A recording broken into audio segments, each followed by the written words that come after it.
Bonjour à tous, bienvenue pour une nouvelle intervention sur cette chaîne de Vendor Academy avec aujourd'hui un thème que j'apprécie particulièrement qui est l'essence même de mon projet, la question piège, qu'est-ce qui caractérise un professionnel? Alors déjà on va rentrer dans l'art directement. Non, un professionnel ce n'est pas lié à votre statut ni à votre expertise. Pour beaucoup le mot professionnel c'est j'ai reçu mon diplôme ou j'ai mon expertise et donc je suis un pro de ce que je fais.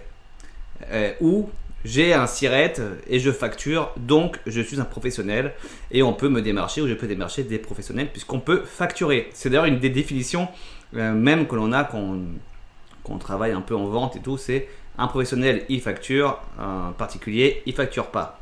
Voilà, globalement c'est un peu ça. Alors que pas du tout. Qu'est-ce qui caractérise un professionnel? Ce n'est ni son statut, ni son expertise. C'est la capacité à avoir l'esprit d'entrepreneuriat, c'est-à-dire savoir diriger, gérer une entreprise, un projet. Et comment ça se passe? C'est comprendre qu'un projet, c'est un système circulaire, un système de flux.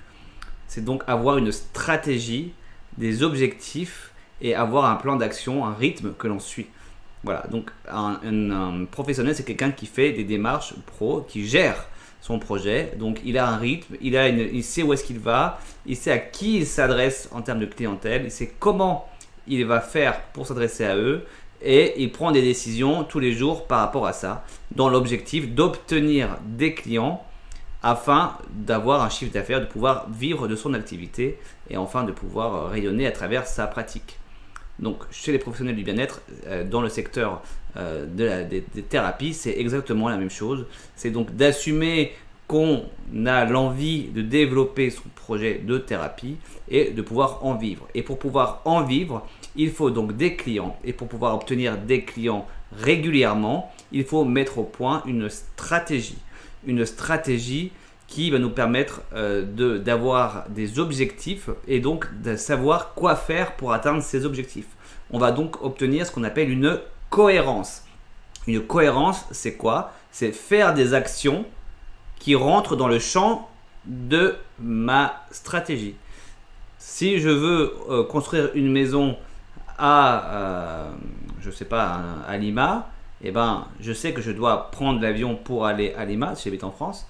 De là, je dois trouver un terrain à Lima et si je dois construire une maison à Lima, je sais qu'il va falloir après mettre des pierres, faire du ciment et construire une maison. Donc on a des étapes en fait et on sait ce qu'il faut faire. On n'est pas obligé de savoir tout faire. L'esprit d'entrepreneur, c'est savoir ce qu'il faut faire, connaître, assumer la vision et la mission et l'objectif concret de vivre à travers de son projet.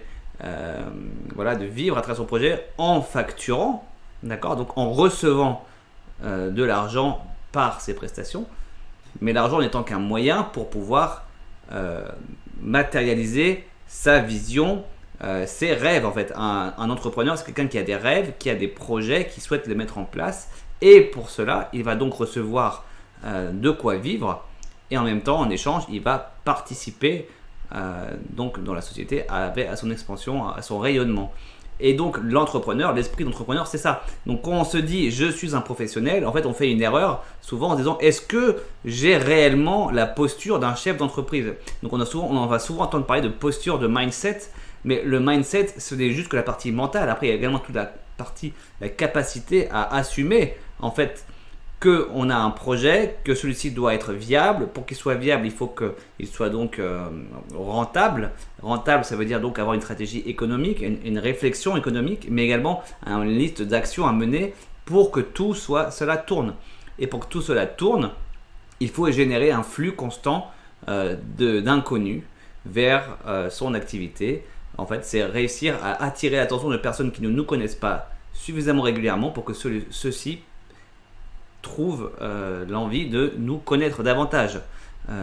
Voilà, donc à partir de là, vous allez avoir ce qu'on appelle des prospects. Obtenir des prospects, c'est donc un des points clés d'une stratégie entrepreneuriale.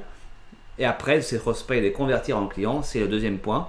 C'est-à-dire voilà, comment on fait pour que ces personnes qui ont été intéressées par nos services passent finalement à l'acte. Et enfin, le troisième point et non des moindres, c'est comment je fais pour que l'expérience de cet acte d'achat et de la suite de l'aventure avec nous soit la meilleure possible. Et ça, c'est ce qu'on appelle la stratégie de fidélisation.